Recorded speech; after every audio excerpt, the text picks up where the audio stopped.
Okay, so listen up. Yesterday, I posted a video about soul contracts, particularly about dating as a healer and what that means and kind of the challenges that go along with that. And when I posted that video, when I recorded that video, it was very much in the moment. Like the information downloaded, all of a sudden it clicked for me. And I was like, I got to push this out. And I recorded it immediately and uploaded it immediately, right? Days didn't go by, but by the time or in between of when I got that message versus when you guys heard it. And so before I posted it, I remember thinking, this is going to be really effective. I remember feeling that one, it wasn't going to perform very well. I knew the video wasn't going to perform well, but I remember feeling like the people that land on it need to land on it. I remember feeling like that video was going to serve a purpose and that people needed to receive the message in it. And then I remember thinking, you know what, soul contracts. I need to understand more about that and how they work, because I feel like this could be huge for a lot of people, for other people to understand how it works. And I said to Spirit, I said, help me understand this. I said, please help me understand more about soul contracts. I really think that this is beneficial. Heard nothing back from Spirit, but that's what I said. Last night I went to bed, and when I tell you my dreams were vivid, it was message after message, download after download. Now, I don't really get downloads in my dreams like that. My dream is just really a dreamy place, but it doesn't necessarily always serve an alternative purpose. Every once in a while that it does, but that's not really where my messaging comes through. And but last night it was really intense. All the dreams were really vivid. And I remember waking up from each dream, receiving the message going, okay, remember that. And they were also really long. I remember my dreams feeling really long. One of the dreams I had last night, I remember being in the dream going, this still going? Okay. Like, I remember, like, why am I still here? Why am I still in this dream? They were long. They were from, like, there was a beginning, a middle, an end. If it was a story, the story all completed itself. It wasn't a situation where you'd be dreaming and then you wake up in the middle of the dream and you're like, oh my God, what happens next? There was a very distinct feeling of completion in every dream. There were three dreams that I had in particular that carried a message. The first dream, fortunately, I don't remember it, but I do remember waking up the first time, knowing it was a message, going, it like received. So I'm just going to hope that it kind of resurfaces at a different time. The second dream I had was just kind of, it was a fun dream. I had these girlfriends and we were frolicking and we were going to cafes and we were grabbing drinks together. It was a beautiful day out and we were just being silly with each other, having fun with each other. We were dancing. And I remember we were dancing and we were goofing off. We were just being really silly, making really silly faces at each other. And like, we just didn't care what people were thinking about it. And my conscious self kicked in and was like, I would never dance like that. Like when I was like observing like the dream. And then I heard Spirit say to me, well, why not? Right. And so for me, I know that that was a message for me that I need to take things less seriously and just be a bit more playful when it comes to life, because I'm not, right? But the third dream is the one that's like, oh my gosh, I need to share this with you guys. Now, hang in there with me because there's still pieces and there's still downloading. And so I'm going to try to string together a collective thought here. Okay. But I had this dream, and in this dream, it was like, I had all these pockets of people, right? So I had my family, and it was actually my actual family. And then like friend pockets. I think in this dream, I also had a job. So I had colleagues. I was also studying. So I had like friends at school. And then like, I had like this boyfriend. It was very like robust in terms of like what you would consider a social circle.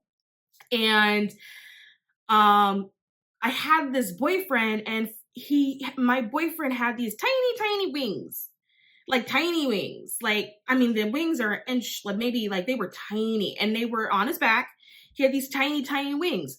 And then for whatever reason, this kid was always getting like bullied. And he would like come back. And when he would come back, he was always a little bloody. And when you would see him, people had cut his wings. They kept snipping his wings, and he was always really sad about it. And like, as the loving girlfriend, as the healer, which is so funny how this is like starting to string together as this whole story, right? I would comfort him, right? Oh my God, it's going to be okay. You're going to be fine. And I would like, tend to the wound of the wing that had been snipped. And then the next day, he would go out again, and then someone would snip a little bit more of it. But something happened, like, because dreams are weird in terms of like their timeline, right? It would be like I'd be dreaming, and then the dream would fast forward, and then it would stop. And so it was fast forwarding through timelines. And so like some time would pass and his wings would grow back. And every time they would do that, they would be a little bit bigger and prettier. Or sometimes they would change colors. Sometimes they would grow back, they'd be shinier. But the one thing that was always a consistent thing was that they were always a little bit bigger. And I remember in the dream, my sister was in it, and we were like talking about him and his wings and why they were always being snipped and why he couldn't really use them properly. And it turned into a thing where everybody was investigating why this kid couldn't use his wings. And my friend group in the dream, right, we're all like, let's figure out why he can't sort his wings out. And I'm going to say he because he didn't have a name. And none of us could figure it out, right? And then one day, he goes, well, I'm going to try to use my wings. I'm going to try to fly. Now, his wings were a little bit bigger, maybe about this point. I mean, they started about this size. And then by the time I got to that point in that dream, maybe they were about this size. And they were really beautiful green and kind of iridescent color. Very, very beautiful. He wasn't like a bird man. He was a man with wings. And he was like, I'm going to try to fly. And we were all like, yeah, go fly. He was like, I'm going to practice. But I remember feeling really concerned because I thought that his wings were so beautiful that what if someone tried to steal his wings? But I wasn't going to tell him that because I didn't want to like dampen his spirit. Anyway, he went out to go practice to fly. And he was so excited about being able to practice flying. He came home and he was bloody again because somebody had snipped his wings. And then, so there was two issues. Why people kept cutting his wings off, but also why he couldn't fly. And then so all the friends I had at the school that I was studying in, because mind you, I had a home life and I had a work life and then I had a school life. It was a lot going on. Our friends at school, we were like in this library going through books, trying to figure out what prevents a person from flying when they don't have wings or when they do have wings, right? And for some reason, we couldn't figure out why he wasn't flying. And then the dream kind of continued. And then there was a point in time where that particular person, he hugged me and then he whispered in my ear, I also can see the future. I'm so sorry, but I just want you to know I really, really, really, really love you. And I was like, what the hell? What you mean? And then I was like, but I'm the one that sees the future. What do you mean you see the future? Right? And what do you mean you're so sorry, but you can see the future, but you love me? Okay, this is a bit weird. And so then it sent me on this thing where I was like, I gotta figure out what's wrong with this man, why he's not flying, and why people keep trying to snip his wings. I figured it out. In the dream, I figured out the answer as to what the problem was. And I'm chasing him down. I'm chasing him and my friends down because they're walking together in a group and they're going up this flight of stairs. And so I'm running. I'm like, wait, guys, wait. I figured it out. I figured it out. I figured the answers out. Every time I got closer to him, in terms of maybe there was 2-3 stairs left, the staircases would move. So think about like Harry Potter, if anyone watches that and all the moving staircases, they would move. And so I'd be like, oh man. And so then I would keep going, get close, and then they would move. And then every time I would think I got to them, the staircases would move. I would look up and they would be some way, somehow on a different side of a hall somewhere.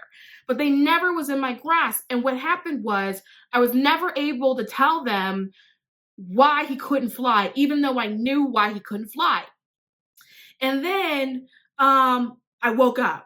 And when I woke up, I tell you, I sat straight up in bed and I was like, I know why he can't fly. And then I heard spirit go, because when you are in that in-between state of like being awake and being asleep, it's really easy to communicate with spirit that way. And because you're somewhere in the middle of the veil, right? And so I said, I know why he can't fly.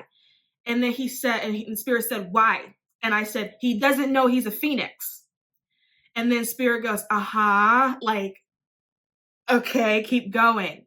And then so I'm going to bring this all back around into why this is relevant for you. Because truth be told, I didn't know much about phoenixes literally before this morning. I had no idea. And before this morning, at the moment it's 9:26. So literally I mean, I knew that, the idea was that you rise from the phoenix ashes or whatever, but I didn't know anything about a phoenix story or the purpose of a phoenix, right? And I said, well, he doesn't know that he's a phoenix. And then they kept kind of prompting me, okay, so well, tell me about the wings. And I said, well, the wings would get bigger every time that they were snipped. And they were like, okay, well, what does that mean? And then, like, why are the wings getting snipped? And I said, well, if the wings are bigger because they're being snipped, then perhaps it's important for the wings to get snipped in order for them to grow bigger. And then that turned into the reason why he couldn't fly is because his wings weren't big enough yet, because they haven't been snipped enough times. The reason why the wings would grow back prettier than they were before was, one, they were getting stronger because they were regenerating, but two, they were attracting people, right? Which, when that happens, also attracts things like jealousy and hatred, making the wings more prone to being snipped. But the wings need to be snipped to continue to grow, to be strong, right? Eventually, the wings will get big enough, if snipped enough, to fly. Right? And then it was like this whole thing. And then I was like, okay, so if the wings can come back, then the wings are regenerating. If the wings are regenerating, then that means that the wings are healing. Okay, so what's the purpose of a phoenix? If a phoenix can die and regenerate, then the whole purpose of a phoenix is to heal. And so we are not often really, that part of the story isn't really talked about when we think of phoenixes. We just think that they die, they resurrect, and they come back. The part of them really truly being healers and also necromancers, really, is not really talked about too much. A phoenix power is the ability to heal, to not only heal itself, but to heal others. And in order to heal, it requires that it dies. Right? And so when it comes to you all as healers and the path that you are on, part of, you ready? Your soul contract is to embody energetic pieces of the phoenix, because what you have to do is die multiple times. Now, here's the thing. We have this idea called Dark Night of the Soul, right? The death of the ego, which I do have a video that's going to come out on that, which is a very sort of simple explanation of like what that is. But when we think of dying in a death of an ego, we think of it very sort of in a metaphorical sense. It never really occurs to us that what we did in fact do was die. That's why when it comes to so many of you, when you are in those really dark places, and for some of you, you're there now, and for others of you, you feel like it's starting to lift. When you were in that place, it's very hazy. It's like you're in a daze. Not a whole lot makes sense to you. You're not fully there. When people are trying to communicate with you, you're not really retaining any of the information. It's going in one ear, out the other. You're not fully present. And what I realized was you're not fully present because you're somewhere in the middle of the veil. That's why when you get really dark, those thoughts of wanting to end life, of feeling like life is useless, that there's no reason for you to be here anymore, start to kind of seep in because you're close to death, right? People don't go from being fine one day to feeling like, why am I here? I no longer need to be here. What happens is you're closer to the veil and you're closer to death, and you're contemplating whether or not you want to stay on that side of the veil or if you want to come back to this side of the veil. What has happened is you died and you were dead for a while. Now, stay with me on this one because it's going to be really hard to explain because it's coming in as I'm trying to get it out. Humans, we have this impression that death only involves the body. When you're more spiritually inclined, there's an understanding that there's a bit more to it and that death is more so like a transition, that it's the body that dies and not necessarily the spirit that dies. The spirit continues, it continues to transition. The spirit right, is always in this cycle of rebirth and resurrection, right? Energy cannot be created or destroyed, just transformed. So it's always in this process of resurrection. When you think of the planet, Mother Earth, right now she's generating, she's resurrecting itself. And that's why you see the planet have multiple periods of different ice ages, right? It's resurrecting itself. And so, but as humans, we think that that only happens when the body expires. We don't consider the fact that perhaps because we're spirit and we are eternal, that it's possible you can die multiple times in one incarnation. And that does not necessarily require the body to expire. And that when you were in those really dark times and those really dark periods where months can go by and things have gotten really hazy and really foggy, and when you come out of it, you don't remember what happened, that perhaps it's because you weren't fully conscious during that period of time because you died. Perhaps it's bigger than an ego death. Perhaps it is a spirit and a spiritual death, and that you have to die in order to rise. You have to die to resurrect yourself like a phoenix, right? Because that's what you have to do to ascend. You have to evolve before you can ascend and continue to sort of increase your frequency or whatever it is. It has to die first. Every time a phoenix dies, it always comes back bigger, more beautiful, and stronger than it was prior to dying, right? And that's what happens with particular, like with people that are more spiritually inclined. I was trying to figure out the right word because in my mind I was like, is it just healers? And the spirit went, no, it's not just healers. So I'm just gonna say people that are spiritually inclined, right? We're dying all the time. That's why you go into those periods and it's so dark, because you are in that period of transition in order to resurrect. That's why you can't see anything. It's like being in a cocoon, and you can make a decision of whether or not you want to come out with, because part of being a healer specifically is that you take on part of that phoenix energy, that rising from the ashes. Every time you get knocked down, you come back stronger. And that's why so many of you that have gone through so much, people always make comments about how beautiful they think your spirit is, how beautiful they think you are. They look at you and they go, oh my God, but you have such a beautiful smile. When you smile, it lights up a room, it radiates. Because for whatever reason, when they see you, they see a sunny disposition, right? Because of how you make them feel. And maybe they say to you, how are you like that after going through everything that you've gone through? It's because you have resurrected multiple times, and every time a phoenix resurrects itself, what does it appear like to people? It appears like a ball of fire. And in ancient times, it was said that that ball of fire was oftentimes misunderstood as being the sun in the sky. And so when you are dealing with people and they're like, but you have like this sunny disposition about you, your face lights up a room, right? It's because part of what you have is that phoenix energy. And that phoenix energy is the energy of a healer. You have resurrected many times. What you're going through is you're dying. Dying doesn't require the expiration of a body, is how I received it from spirit. And so what happens is when we are in this prolonged state of darkness, what happens is that we died and we didn't know that we died. And so really what we are experiencing is grief. We are grieving our own death. And until we get to a place where we can accept that we died, we can't resurrect because we don't know that we're dead. And that's why when people come out of these really dark periods and it's a really long time, there's always a period where you go, you know what? All right, screw it. And whenever you throw your hands in the air and you decide that you no longer care, you start to come out of it. You're starting to resurrect.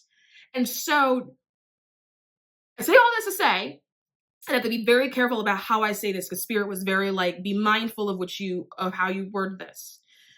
Go back and find your point of death. What killed you?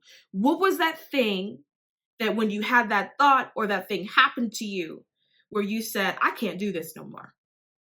Or that time when you felt like you lost your will to live. Go back in time and figure out what that is.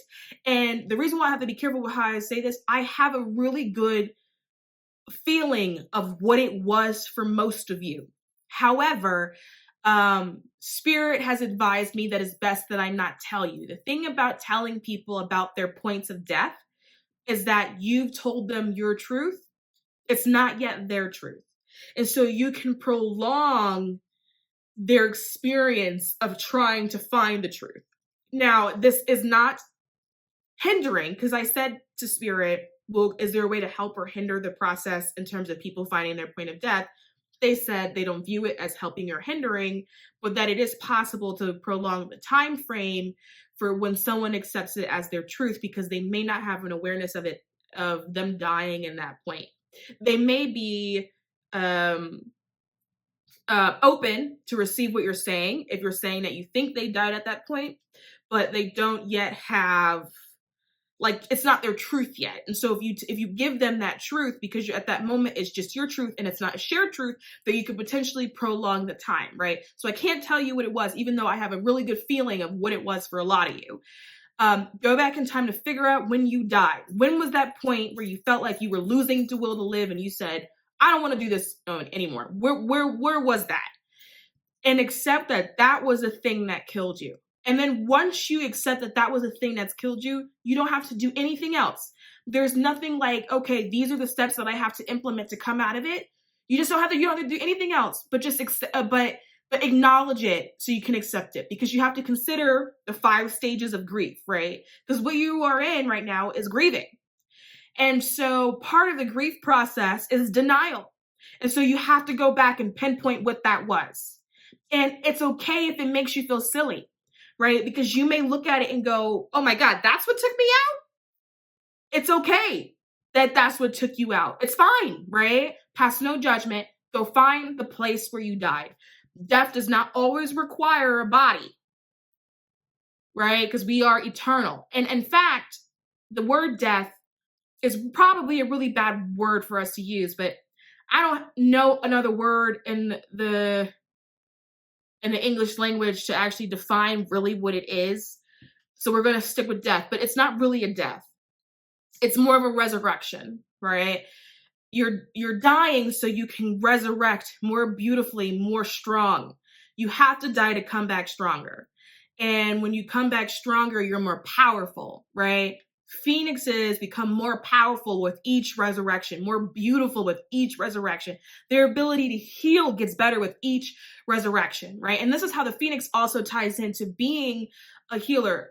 Phoenix heals with their tears, right? A Phoenix will cry for somebody, and then when the tears that they release is what heals the person. And so as a healer, you have to consider the times when were you working with someone that you were healing, and all the times you were working with them when there was a point that you cried. We don't cry every time we're healing somebody, but there's always a few memories of working with someone that we were healing and we cried. And most likely what you were experiencing when you were crying was an intense amount of compassion. When a Phoenix cries, they're showing compassion, and the compassion comes out in a tear. And that is why they can heal. That's all the tear is. The tear is compassion. And so another thing that I learned through that huge download is when we say we want to be a healer, we start to practice all these modalities. Like, should I do this? Should I do plant magic? Should I do Reiki? We start looking for all these ways to heal people. The most efficient and effective way to heal anybody is compassion, and compassion alone. That is why myself and so many of you have the ability to say one thing to somebody and they walk off feeling like their whole life has changed and you have no idea what the hell you just did.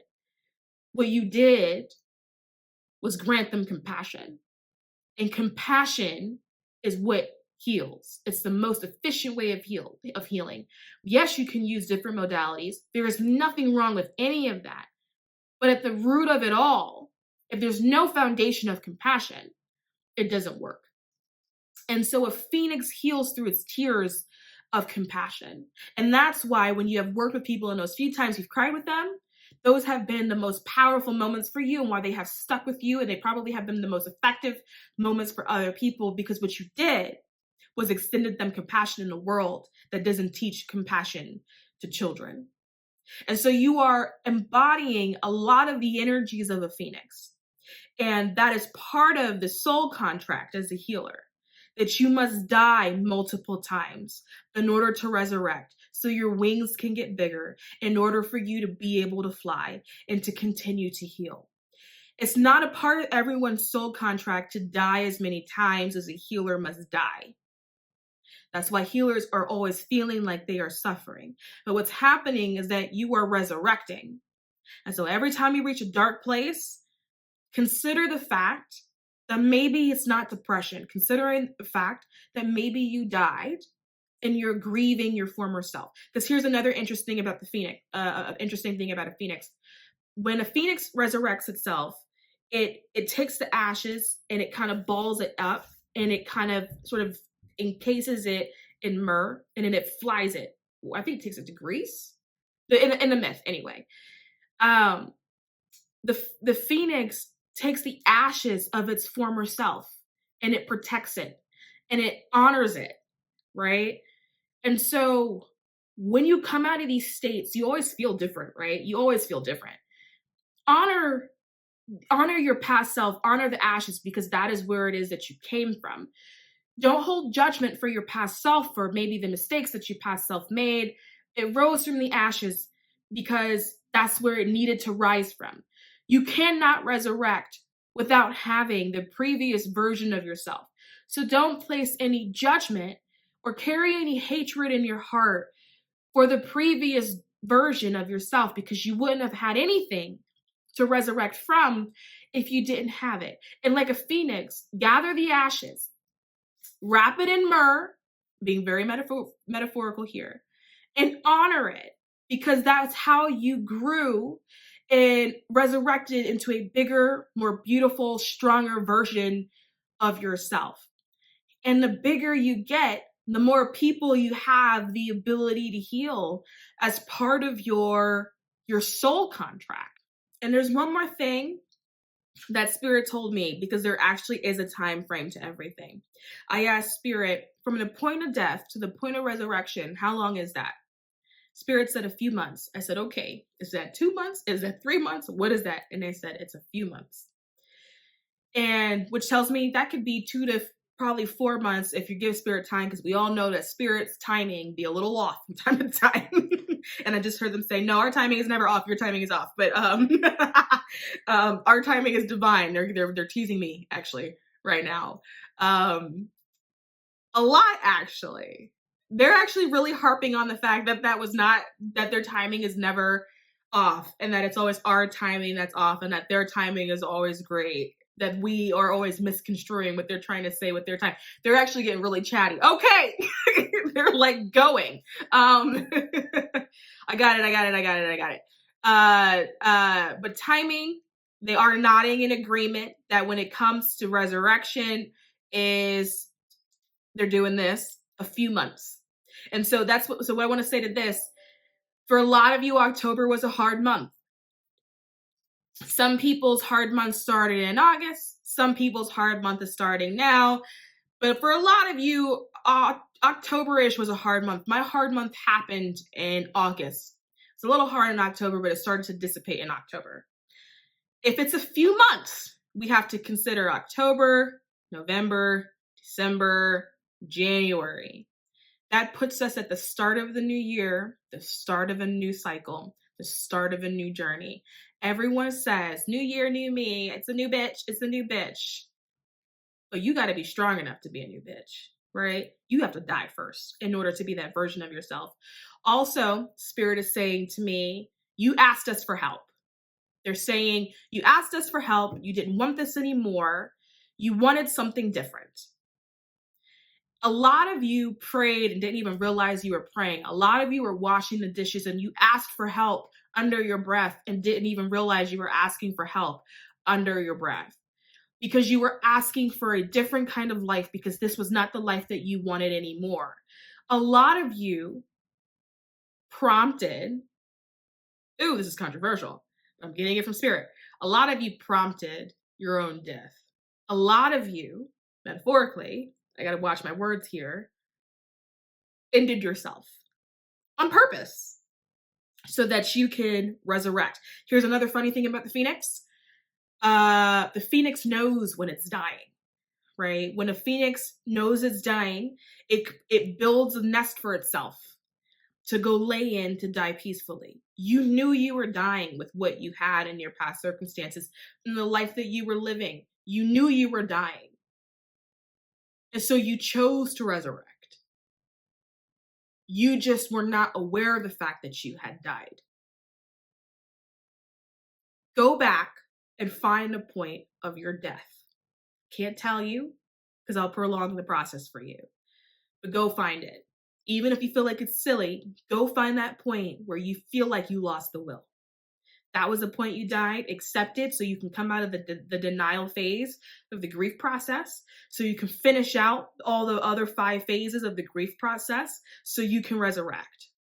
And you should start resurrecting around January, February 2022, and you should start to feel a lot better. But your birth and death and this repeated, having a life where you feel like you're having these repeated moments of dying and death and everything is really hard, is because part of a lot of your soul contracts is to embody that energy. It's so interesting when you look at archetypes, because the phoenix for us now is an archetype, but it's a reason why it exists in our psyche. It's a reason why the image exists in our collective conscious. It's an energy signature. And when we incarnate, we pick our energy signatures that we want to work with in this lifetime. And for a lot of you healers, you do embody pieces of that phoenix energy. You must die multiple times in order to be resurrected, to be bigger, to stronger, to have bigger wings in order to fly. I'm going to leave you there. Before I let you go, make sure you check out the links in the description box below. Like, share, subscribe, and I'll see you soon.